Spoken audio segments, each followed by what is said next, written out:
16 তরল আউন্স যোগ 3 পাইন্ট যোগ 4 কোয়ার্ট সমান কত কত গ্যালন। এখন এখানে একটা অপরিচিত জিনিস যেটা আমরা আগে দেখিনি সেটা হলো এই 16 তরল আউন্স। আমরা আগে আউন্স দেখেছি কিন্তু তরল আউন্স দেখিনি, এবং আরো দ্বিধার ব্যাপার হলো তাদের মধ্যে আসলে পার্থক্য আছে।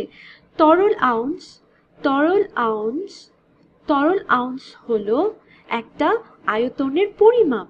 তরল আউন্স কাপ, পাইন্ট, কোয়ার্ট আর গ্যালনের মতো একটা আয়তন পরিমাপ করে, আর আউন্স হলো ওজনের পরিমাপ করে। এটা ওজন পরিমাপ করে। এটা তোমাদেরকে দ্বিধায় ফেলে দিতে পারে বা নাও ফেলতে পারে যে সাধারণ তাপমাত্রার চাপে 1 তরল আউন্স পানির ওজন 1 আউন্সের থেকে একটু বেশি হয়, মানে এটা অনেকটা কাছাকাছি। 1 তরল আউন্স পানির ওজনের দিক দিয়ে 1 আউন্সের অনেক কাছে, কিন্তু মৌলিকভাবে এরা দুটা আলাদা জিনিস। এটা আয়তন আর এটা ওজন। এখন তরল আউন্স তুমি অনেকভাবে এটাকে প্রকাশ করতে পারো, যেমন একটা হলো তোমার 1 কাপে থাকে 8 তরল আউন্স, 8 তরল আউন্স, অথবা যেহেতু 2 কাপে 1 পাইন্ট, তাহলে তোমার 1 পাইন্টে 16 তরল আউন্স থাকে। তুমি যে কোনো ভাবে এটাকে দেখাতে পারো, অথবা তুমি বলতে পারো যে তোমার 1 কোয়ার্টে 32 তরল আউন্স থাকে, অথবা তুমি এটাকে 4 দিয়ে গুণ করতে পারো। তাহলে তুমি পেয়ে যাবে যে 1 গ্যালনে কত তরল আউন্স থাকে।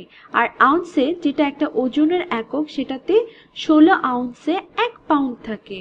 যেটা আমি আগে বলেছিলাম তোমাদের যে তরল আউন্স আউন্সের থেকে একটু বড়, তাহলে তুমি এটা বের করতে পারো যে 1 পাইন্ট পানি মানে সাধারণ তাপমাত্রা ও চাপে 1 পাইন্ট পানির ওজন 1 পাউন্ড বা 1 পাউন্ড থেকে একটু বেশি। এটাতে তোমাদের কাছে ব্যাপারটা সহজ মনে হতে পারে বা আরো কঠিন মনে হতে পারে। এখন চলো আমরা সমস্যাটা সমাধান করে ফেলি।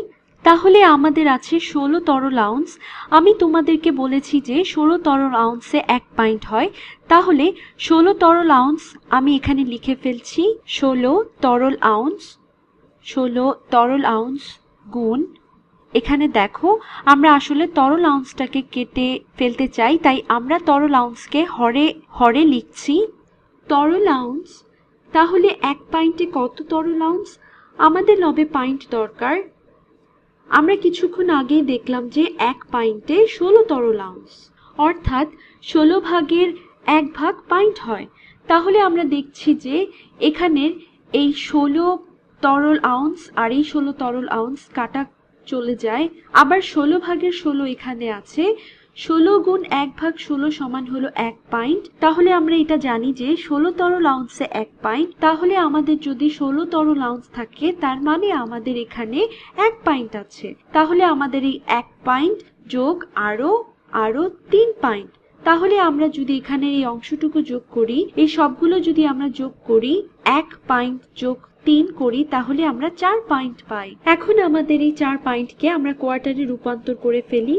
এখন আমরা জানি যে 2 পাইন্টে 1 কোয়ার্ট, বা আমরা এভাবে যদি বলি, যেহেতু আমরা পাইন্টকে কেটে ফেলতে চাচ্ছি, যে 1 কোয়ার্ট সমান 2 পাইন্ট বা হাফ কোয়ার্টে 1 পাইন্ট। আমরা এভাবে লিখেছি যে কোয়ার্ট থাকবে লবে আর পাইন্ট হরে, যাতে করে পাইন্ট কেটে যায়। এটা বোঝাই যায় যে তুমি যদি একটা ছোট একককে বড় এককে রূপান্তর করতে চাও, যে তুমি ছোট একটা সংখ্যা পাবে, তার মানে তুমি এটাকে 2 দিয়ে ভাগ করেছো।